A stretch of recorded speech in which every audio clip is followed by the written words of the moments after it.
بسم اللہ الرحمن الرحیم۔ السلام علیکم۔ حضرت علی نے فرمایا، انسانیت بہت بڑا خزانہ ہے، اسے لباس میں نہیں انسان میں تلاش کرو۔ یوں تو وہ دلوں کے حال جانتا ہے، مگر وہ چاہتا ہے کہ اس سے مانگا جائے۔ یہ اس کی شان ہے کیونکہ وہ بادشاہ ہے۔ اچھائیاں پھیلاؤ، اچھائیاں لوٹ کر تمہارے پاس آئیں گی۔ اللہ جس انسان پر مہربان ہوتا ہے نا، اسے لوگوں کے اصلی چہرے بہت جلد دکھا دیتا ہے۔ انسانوں سے محبت کرو، یہی اللہ سے محبت کا ایک پہلو ہے۔ برے وقت میں اپنوں میں چھپے پرائے اور پرایوں میں چھپے اپنے نظر آتے ہیں۔ لوگ ہمارے بارے میں کیا سوچتے ہیں؟ اگر یہ بھی ہم ہی سوچیں گے تو لوگ کیا سوچیں گے؟ دنیا کے بازار میں زندگی کا سب سے قیمتی سکہ حوصلہ ہے۔ شعور زیادہ کی ہوس حاصل کا لطف بھی نہیں لینے دیتی۔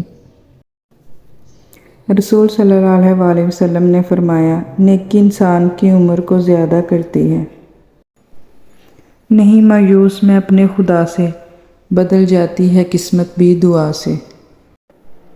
اگر زندگی کی تلخیاں پریشانیاں آپ سے آپ کی مٹھاس و نرمی چھین لیں تو سمجھ لیں آپ ہار گئے ہیں۔ آپ کے بارے میں 10% جاننے والے دوسروں کو 100% بتا رہے ہوتے ہیں۔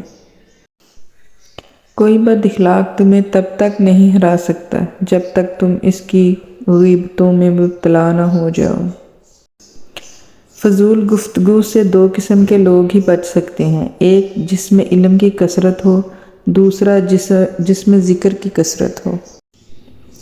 توبہ کے لیے کانوں کو ہاتھ لگانا ضروری نہیں، بلکہ گناہوں کو ہاتھ نہ لگانا ضروری ہے۔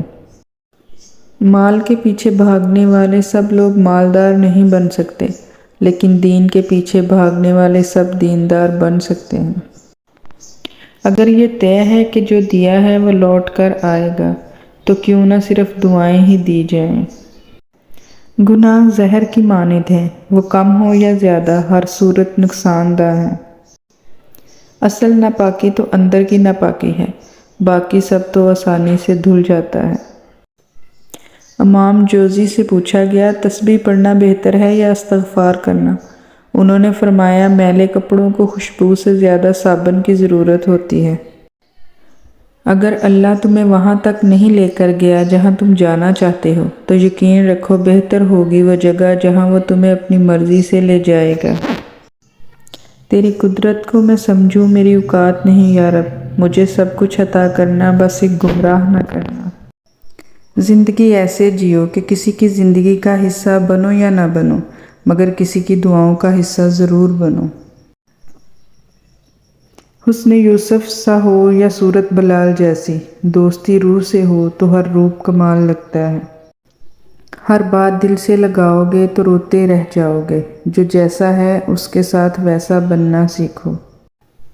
زندگی نے ایک چیز ضرور سکھائی ہے، ایک اپنے میں خوش رہنا، ایک دوسروں سے کوئی امید مت رکھنا۔ اپنے غموں اور پریشانیوں کو سینے میں دفن کر دو، اگر انہیں چہرے پر سجاؤ گے تو کمزور ہو جاؤ گے۔ باہمت لوگ کبھی ہارتے نہیں، یا وہ جیت جاتے ہیں یا کچھ سیکھ جاتے ہیں۔ مولانا رومی، خداوند کریم تک پہنچنے کے بہت سے راستے ہیں، لیکن میں نے خداوند کریم کا پسندیدہ ترین راستہ مخلوق سے محبت چنا۔ احساس زبردستی نہیں ڈالا جا سکتا، اگر یہ ممکن ہوتا تو اس دنیا میں کوئی مسئلہ ہی نہ ہوتا۔ ایک حد کے بعد تو انسان سب کچھ چھوڑ دیتا ہے، روٹھنا، شکایت اور گلے شکوے کرنا، اور پھر دل تو ایسا ہو جاتا ہے، کوئی بات کرے تو ٹھیک، نہ بھی کرے تو ٹھیک۔